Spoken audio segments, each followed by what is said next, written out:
Do I have your permission to record the video? Yes. Yes. Yes. Yes. Yes.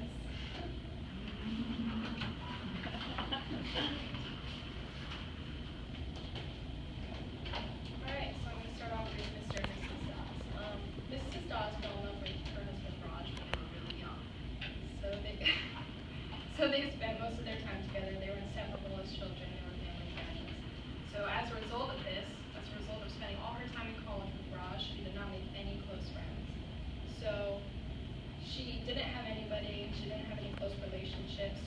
If she had an issue with Raj, she had nobody to talk to about it.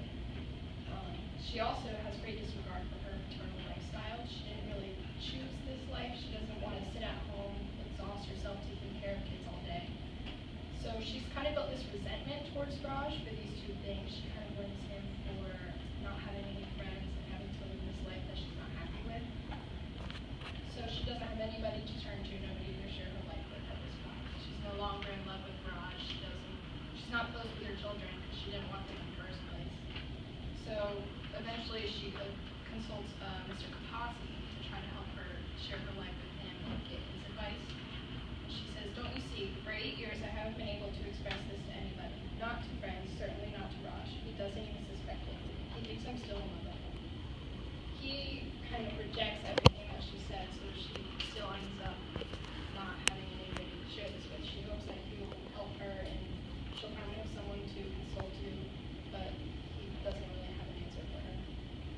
And with Mr. Dawes, we don't really hear much from him as much as we hear from Mrs. Dawes. Pretty much the entire short story, he's taking photos, doing his own thing. So I was wondering, does this mean Mr. Dawes cannot lead a good life as well if his wife isn't? I would say he doesn't necessarily lead a good life just because he can't share it with his life partner, the person that he chose to spend his entire life with. So I think maybe his photography is a medium through which he can share his good life with other people since he can't share it with his wife. So this kind of leads to my outside source, which is called For Teenagers with Pleasure of Likes. So similar to how Mr. Dawes is taking pictures and sharing them with everybody, we all kind of take pictures, post them on social media like Facebook, Twitter, and Instagram. And this new research from this article shows that likes can be somewhat intoxicating to teenagers.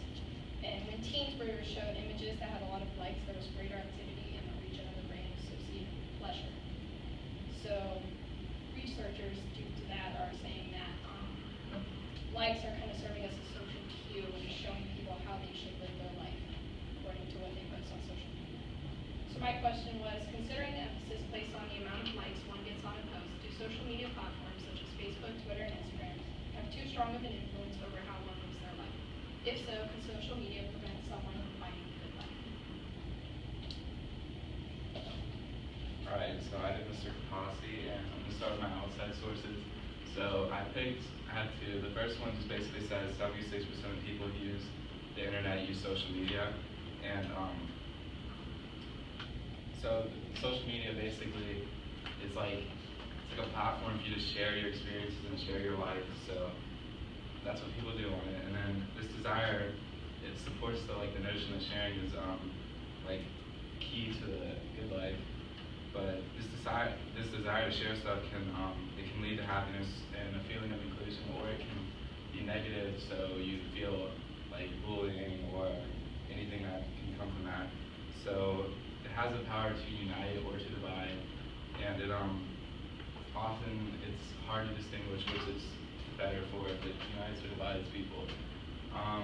So in the short story Interpreter of Maladies, the concept of sharing is seen in Mr. Kapasi. He shares his kind of like his life, his occupation with Ms. Dawes, and she shows interest for whatever reason, and he feels connected to her, and he develops a crush for her, and it's something like he's never experienced, and he doesn't experience it with his own wife. So the quote on page 22 says, "He was anxious to be alone with her to continue the private conversation." So it shows how just the simple attention and sharing of details of his life has formed a relationship that he hasn't had before. And the other aspect of sharing with Mr. Kapasi is the lack of sharing between him and his wife. and there's like not an appreciation that Ms. Doss shows for the occupation, and so it has a negative impact, and their relationship isn't as strong as, say, like Ms. Sin and Mr. Sin. And I thought with this story, it kind of raises a question: is it necessary to share to live a good life? So, lastly, if you take both the readings from this module, I think you can connect Mr. Kapasi and Mrs. Sin.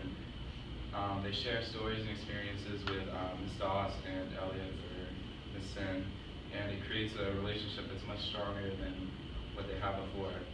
So I think based on these readings, you could deduce that these sharing plays a role in living the good life. So I'm going to discuss Mrs. Sin and her experiences in sharing the good life and why I don't believe that she's experiencing the good life. So as we all know, Mrs. Sin, she comes from India. She has an Indian background. Her family all lives there. And she moves to America with her husband. And this presents a variety of cultural differences as she moves from her Indian community to her American community. So my first quote is, "Here in this place where Mr. Sin has brought me, I cannot sometimes sleep in so much silence."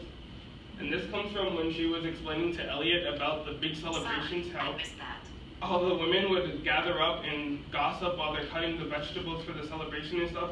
And they'd be up all throughout the night talking, and that would keep people up.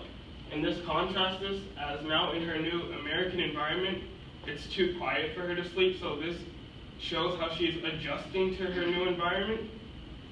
So to further that, she says at home, and at home she means India, just raise your voice a bit or express grief or joy of any kind. And one whole neighborhood and half another has come to share the news to help with arrangements. And this comes from when she asked Elliot if I were to cry out, would someone come and help?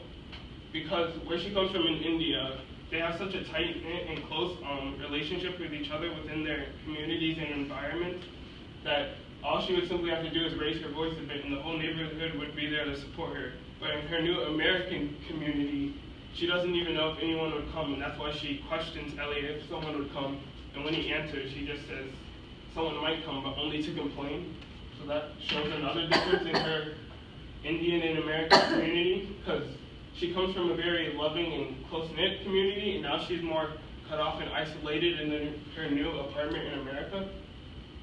And then my outside source was a CNN article about the importance of belonging, and pretty much just told me about the benefits of having a sense of belonging either in community or family, and how that boosts your happiness, and the detrimental effects to your health and happiness that not having that sense of belonging can have. And this brings me to why I don't believe that Mrs. Sin is experiencing the good life, because she doesn't have the sense of belonging in her new life, as she's always longing to go back to India. And then finally, my question is, what role does culture play in one's sense of community? And if placed in a different community, how are the differences in values justified, and how does this affect access to the good life?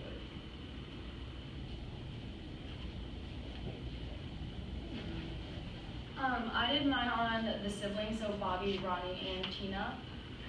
So I think that the Doss children lack a good life because they don't share their experiences, and not necessarily just that they don't share the good life, but that they don't share their not so good life. So the struggles that they experience with their parents neglecting them or not really caring for them, they don't really share for each other like siblings are supposed to have that bond and help bring each other up. Tina specifically is separated from Bobby and Ronnie. For example, when Mrs. Doss refuses to paint her nails, even though Mr. Doss includes the boys in things like